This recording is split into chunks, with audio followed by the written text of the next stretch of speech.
આજરોજ તારીખ 29/3/2024ના ફરેડી agri business centre Ashwin પટેલના માધ્યમથી નુઝીવીડુ સીડ્સ લિમિટેડ કંપની દ્વારા મકાઈ પાકના નિદર્શનનું આયોજન કરવામાં આવ્યું।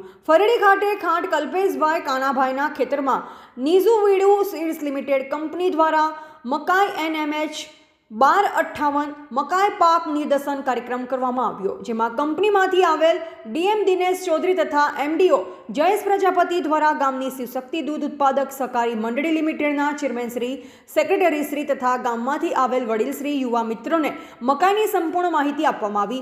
કંપનીની અલગ અલગ મકાઈની વેરાયટી વિશે તથા મકાઈમાં આવતા ઈયળના વધુ ઉપદ્રવ સામે મકાઈને કેવી રીતે રક્ષણ આપવું તેની સચોટ માહિતી આપવામાં આવી હતી। એગ્રી બિઝનેસ સેન્ટર ફરેડી અશ્વિન પટેલ દ્વારા મકાઈના પાક નિદર્શનમાં આવે તમામ કુટુંબ પરિવારનું અભિવાદન કરી ખાતરનો ઉપયોગ ઓછો કરી પ્રાકૃતિક ખેતી તરફ વળવાનો સંદેશ આપ્યો। મકાઈ પાક નિદર્શન કાર્યક્રમ પૂર્ણ થયા બાદ તમામ ખેડૂત મિત્ર તથા આવેલ મહેમાનોએ સમૂહ ભોજન કર્યું હતું। Bureau chief Alpesh Patel.